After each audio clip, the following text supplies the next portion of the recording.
This podcast is made possible by supporters like you. Mahalo. And by Atlas Insurance Agency, Hawaii's largest professional agency, helping Hawaii navigate insurance solutions since 1929. More at atlasinsurance.com.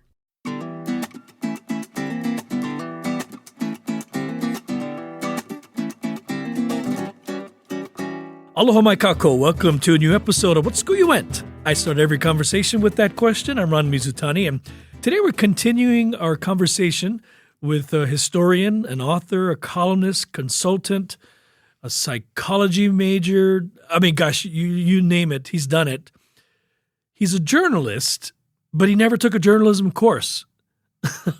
He's a businessman, but he never took a official business course. I'm talking about the great Bob Sigall. He's a longtime friend of mine and just an amazing, amazing man with so much going on in his brain. Bob, welcome back to PBS Hawaii. Thanks for having me, Ron. Good I had to a great have time with our previous conversation and look forward to this one Yeah, as well. this one's going to be a little similar, but I want to hear about where you are today. But I want to go back and start the conversation like I did the last time, and like I do with every conversation. What school you went?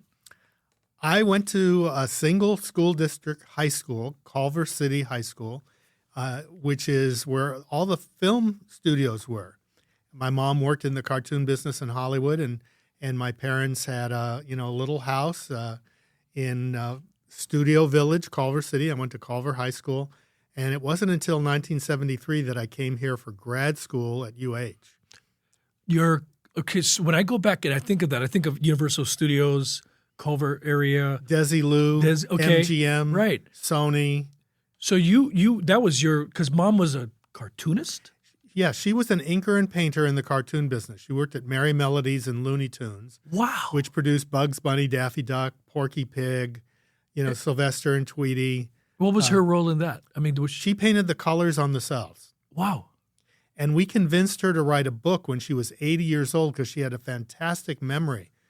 For instance, she remembers that Tweety was originally a baby bird without feathers in his first two cartoons, and a censorship group in Washington, D.C. wrote a letter to the owner of the studio, Leon Schlesinger, and said, put feathers on him. Children should not be subjected to naked birds. So they made him an adult bird with yellow feathers in his third cartoon, and that's when he became famous. So she had all these stories about, these characters that she had worked on, and we convinced her that she needed to write this book, and it changed her life. Which kind of like mirrors your life today. I mean, all the things that you learned, you had in there, whether it be from help with your students, but you guided them in that direction, and lo and behold, five books later, the Companies We Keep continues to grow and be a part of your life and you're part of your legacy. Yet you never took a journalism course. So much of my life is accidental. I don't know if other people are more planned than I, but, basically I'd take a step forward and an opportunity seemed to open up. And I kept my eyes open for things like that. And, so it's kind of strange that I was a business consultant for 42 years, even though I don't have an MBA. And fortunately, HPU would let me teach there. So I taught at HPU for 15 years. UH would not let me teach there without an MBA in the topic that I taught. But as long as I had a master's degree, HPU would. So they let me teach there, and I taught there for 15 years. And my students, were given an assignment to teach them the value of networking, go out and meet business owners. And they brought me so many great stories that led to my first book. And as soon as that came out, people came up to me and said, oh, I know some great stories, and they would tell me those. And now I have 5 books, and the newspaper said, come write a column every Friday. And so I've been doing that. And it's all accidental. It's amazing. The Companies We Keep, 5 editions now. How many books have you sold through the years, Bob? I think it's around 35,000. Amazing.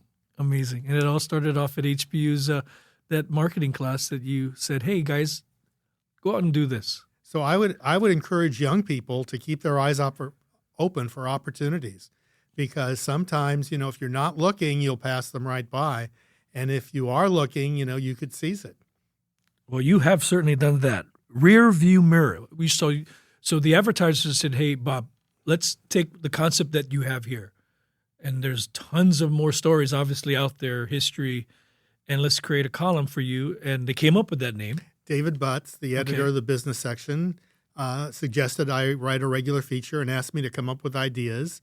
I met with him a few months later and I gave him several ideas, and we settled on what has become Rearview Mirror. Interesting, because you can visualize that, right? It's what's behind us, right? So totally opposite of, totally different from what you did. But I wrote a column for Midweek for many, many years. That. And Don Chapman was the one that came up with the name for me. Oh, okay. So while I was doing a story I was writing a sports column, an ocean column, he came up with the name Currents.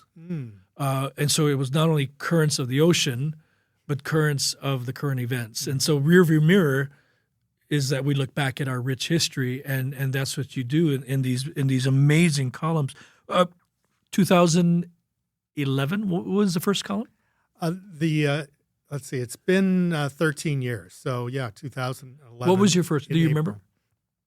I think I did a column on Zippies in the first column, or actually, I think what it was I had this beautiful color photo of Ala Moana Shopping Center being built in 1955. And in the picture, you can see no Magic Island. And that blew my mind. Getting to see pictures of what it looked like before Magic Island was built. It was completed about the time that I came to UH. And so I never saw it without Magic Island being there. And so I think that's the first column that I wrote for the paper. The Magic Island in itself is a fascinating story, and all the things that they had planned for it.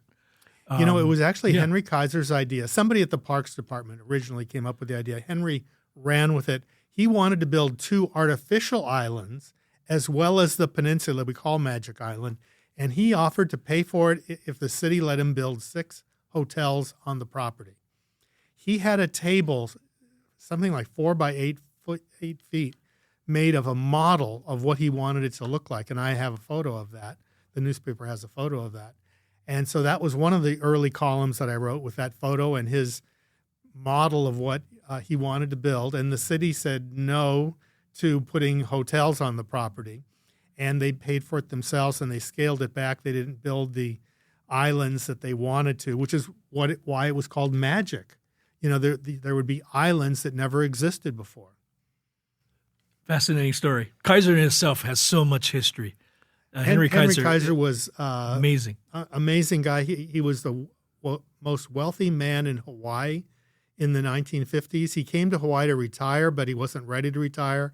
So he developed Hawaii Kai. He built Kaiser Hospital. He built the Hawaiian Village Hotel, and many other things. He was a great guy, and his favorite color was pink. So he had pink Jeeps as car rentals, and he had pink cement mixers. He had a place called the Pink Poodle in Hawaii Kai, a store, and of course the Pink Palace. Hawaii has a thing for pink because not only Kaiser but the Royal Hawaiian, but Tripler is also painted That's pink. Right. So it's interesting where all that came from. Yes. So let's talk a little bit about Rearview Mirror, because I imagine once you did your first column, and then folks kind of got the idea of what this was about, people must have been flooding you with emails, or not back then it was email. Well, no, it was emails. It was emails. But people must have been coming up to you, even at Zippy's, "Hey, Bob, I got this other great story." I mean, yes. Is that how it all? They would turn to me and they'd hit my right or left arm and say, "Oh, you missed this great story." Yeah. And I would, ask them to tell me about it, and I would, a lot of times they really were great stories, things that I had never heard, things that wowed me, and I thought my readers would be wowed by them as well. And so, pretty soon I had a second book out, and then a third, and then the newspaper said, come write a regular feature for us, and that was, 670 columns ago. But you get that still to this day, I imagine. Well, I added something new to that. I don't know if I mentioned to you, but I have a free newsletter that goes out by email twice a week now. Used to be once a week. It was a way of communicating with my readers besides in the paper.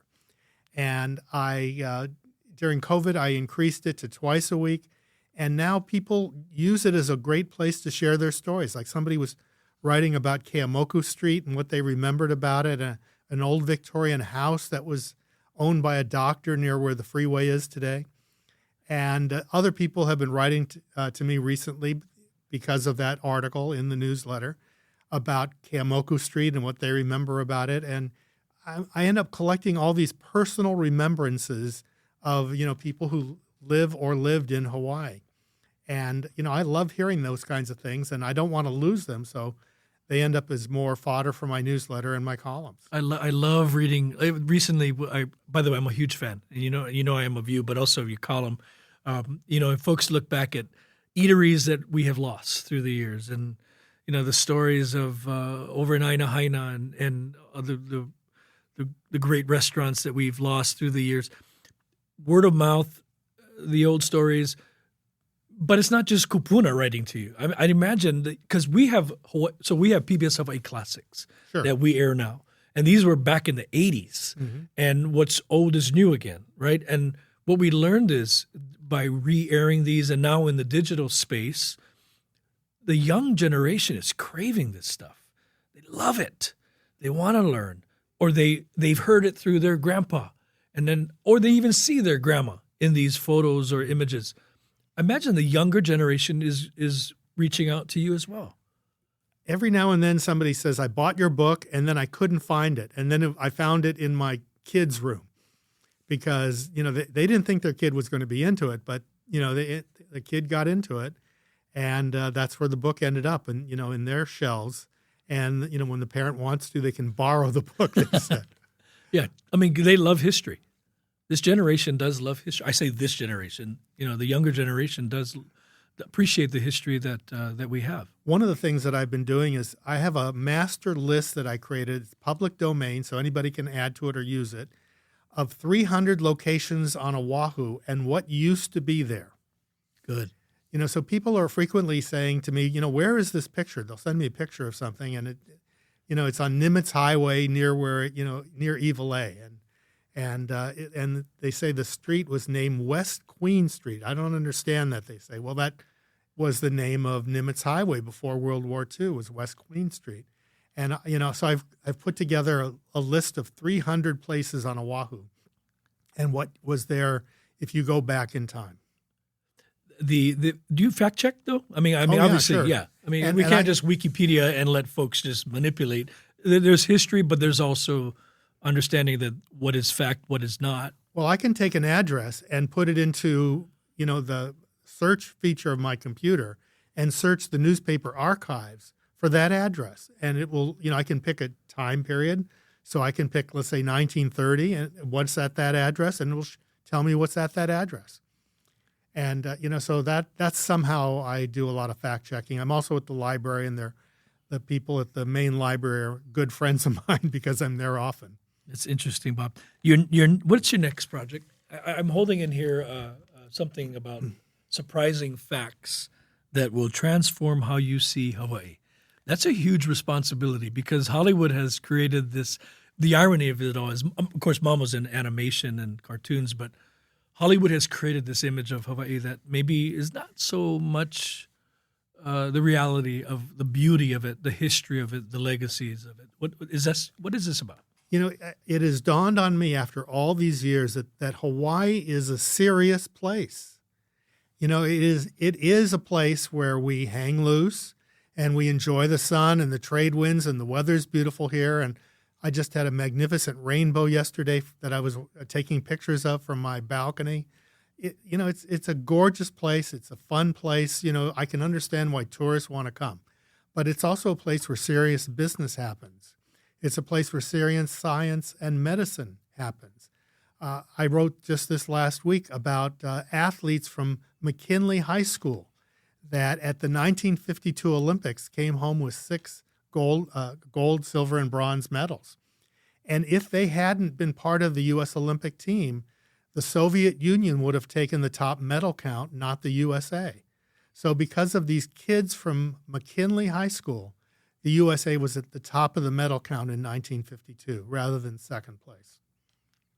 People don't know some of that stuff. McKinley High School, these kids,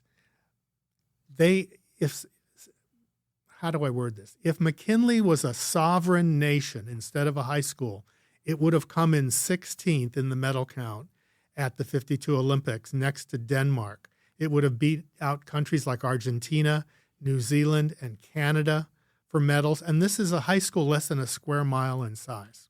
That's how dominant they were, our swimming athletes. You know, the best athletes in the world were from Hawaii in the first part of the 19th century. Duka Hanamoku and other swimmers took all these, medals. It is just amazing to me what we have generated here. We've got a place where serious accomplishment has taken place, and we largely don't know it. And that includes those who live here. A lot of people don't know that Hawaii was the most literate country in the world by 1840. The missionaries had taken the Hawaiian language, had created it in written form. The adults in Hawaii flocked to, set up pop-up schools to learn their own language, and 90% of them were literate by 1840. We were the most literate nation in the world. A lot of people think that when the missionaries arrived, that they encountered natives who were, half naked and very primitive. Actually, I read the journals of the first missionaries that came to Hawaii, and the first chief that they met who brought an outrigger canoe out to greet them in the waters off Kona, and he was better dressed than they were. He went to every man there and shook their hand and said aloha to them. He sat and dined with them and conversed with them, and they wrote all about it. They were flabbergasted that the people of Hawaii were as cultured as they were. And the average person in Hawaii has no idea. They have no idea that we had schools 15 years before California or any school west of the Rocky Mountains, and that children from Russia and California were sent to Hawaii for an education back in the 1830s. Electricity, we were one of the first. We had electricity at Iolani Palace 4 years before the White House. I've recently thought about you. Oh, gosh, it's been a year almost now, when the fires of Lahaina happened. And knowing the history of Lahaina, being a whalers village, a lot of folks, even today, don't know the history of Lahaina and the rich history. And it wasn't just about whales. It was our capital, if you will, right? Yeah, it was the capital of Hawaii. And probably the oldest school in the islands was where Kamehameha III Elementary School was. It burned down. Yes. And they've built a temporary campus nearby. But in the 1820s, it was one of those pop-up schools that I mentioned that was created for Hawaiians to learn their own language. And then it became, Luaehu School, which was one of the antecedents of Iolani School. Queen Emma went to England, met with the Archbishop of Canterbury, said we need help building schools because we have witchcraft and superstition in the islands. And he sent people to build Iolani School and St. Andrew's Priory. And St. Andrew's Priory was the female equivalent of Correct. Iolani School. And when they were both on the same island, they would provide, dance partners at the school dances for each other. Yeah, I was in high school when Iolani was still an all-boys school and Priory was a girls' school. And then all of a sudden they were always brother-sister schools, if you will. And now Iolani is co-ed. Your surprising facts, because there's so many gems in here. I mean, I could just pull out something in the middle of this, the things that you've gathered. What are you going to do with all this? I'm not sure at this point. I'm open to suggestions from people who are listening to this podcast or you. I gave it to you because I want your thoughts about that. I'm not sure if a book is going to change the way the world sees Hawaii. Right. So I'm looking at what would.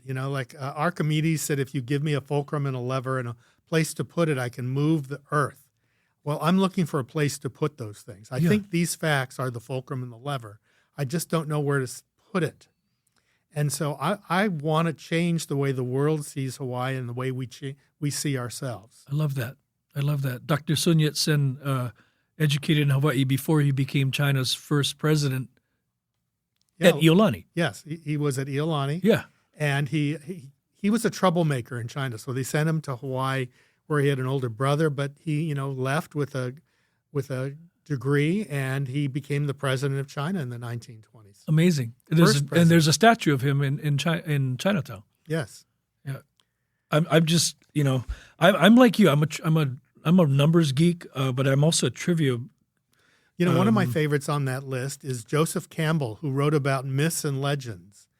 And George Lucas, the creator of Star Wars, said he would not have been able to finish writing that saga if it wasn't for Joseph Campbell's research into myths and legends.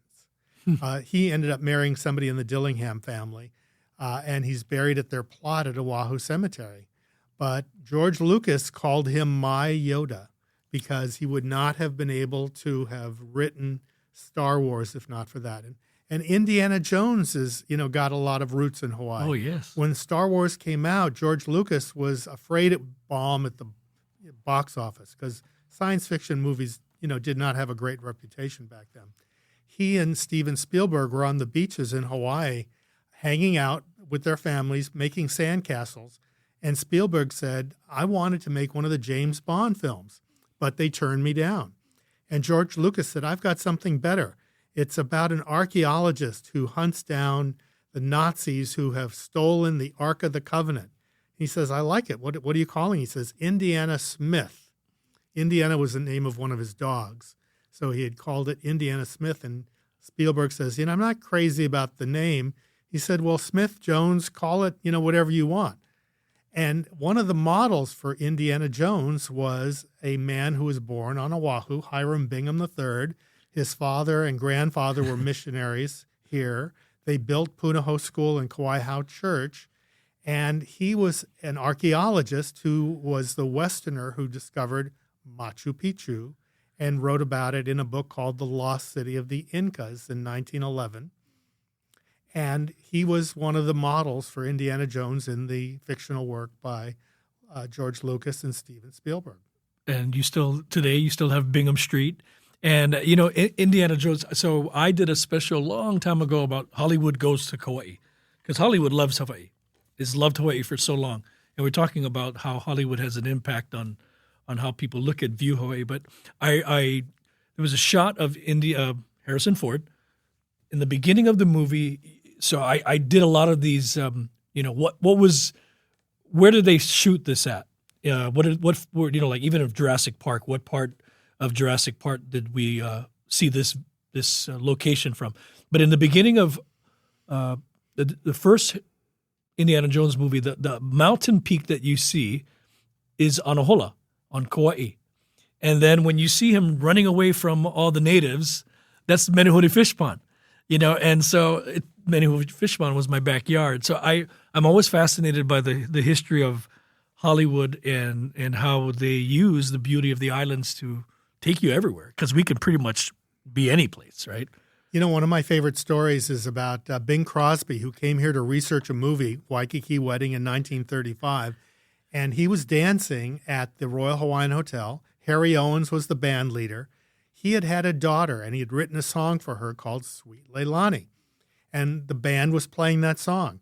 And Bing Crosby danced up and said, Harry, I like that song. What's the name of it? Sweet Leilani, he said.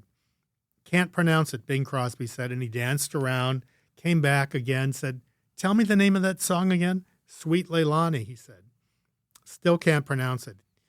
He went back to Hollywood. He said, that song has got to be in the movie. And the writer said, we wrote all the songs we need. We don't need another one.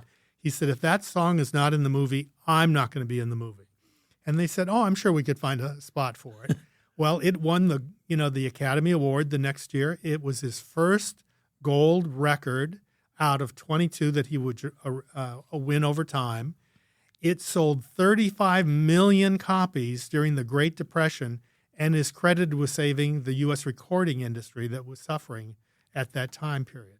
And what's so interesting that you share that, and this is totally unscripted right now, you and I. That's how my mom got her name, Leilani. Your mom is Leilani? Yes. Wow. Isn't that something? That I is got amazing. goosebumps. But I was familiar with that story because it was such a big part of my grandparents' time, and they named my mom Sweet Leilani. Leilani. Wow. Yeah, thank you, Bob, for that. One more thing I want to talk about. You talk about the Olympic Games; they're almost upon us. Of course, everybody knows Duke. Everybody knows, the heroics of Carissa Moore recently. There was an Olympian back in the 32 games named Buster Crabbe. He was an amazing swimmer, right? He went on to great things in Hollywood.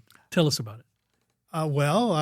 He swung on vines through the jungle and was hanging out with a girl named Jane and a monkey. Did the monkey have a name? I forget. Was it Cheetah? I forget. I think it was Cheetah. And, of course, his name was Tarzan. He was a great swimmer, but he did end up doing very well in Hollywood. Unfortunately, Duke Kahanamoku, who did great in the Olympics as a swimmer and tried to make it in Hollywood, and never really happened for him. But, in 1925, he was at a party south of Los Angeles, Corona del Mar, and a boat was coming into the harbor there, and a rogue wave hit it and knocked it over. And a lot of the people fell out of the boat, and he grabbed his surfboard, which was handy, and he saved 8 of the people, and his friends grabbed their boards, saved another 4, and 17 people died. From that moment on, lifeguards have used surfboards, and they have figured out that it has saved over 1 million lives because of that. Because of the one-ins. So that was his failed film career. He came back to Hawaii. He didn't know what to do, and Union Oil said, how'd you like to run a couple gas stations? So he had a gas station on Seaside and Kalakaua, and he had another one in Nuuanu on Paoa Road. And a year later, somebody said, why don't you run for sheriff? And so he did, and he turned that job into the official ambassador of Aloha for the state of Hawaii. Bob, I could talk story with you all day.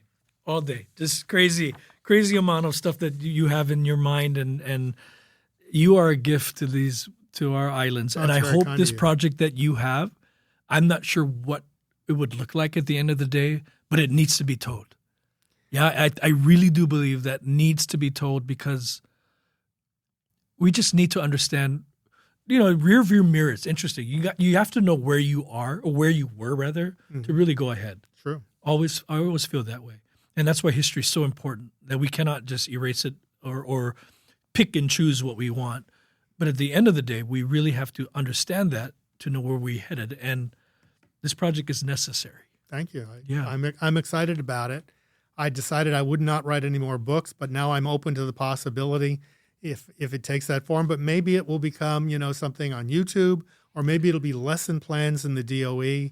I don't know at this point. But I really want the world to get it, that Hawaii is a place of, serious inquiry, and not just, inventing Mai Tais and, missionaries' revenge and zombie drinks. That's a whole different topic. Mai Tais. Everybody's claiming they built, or they created the first Mai Tai. That's a whole different story to itself, right? We'll look at that in the 3rd episode we do. Bob, thanks for joining us. Thank you, Ron. Mahalo nui for joining us, folks. I hope you enjoyed that. Join us next week, another episode of What School You Went. Until then, ahuiho. What School You Went is a PBS Hawaii production. Music by Taimane Gardner. If you enjoyed this episode, let us know on Facebook, Instagram, and Twitter, and tell your friends. You can find us on pbshawaii.org and everywhere you get your podcasts.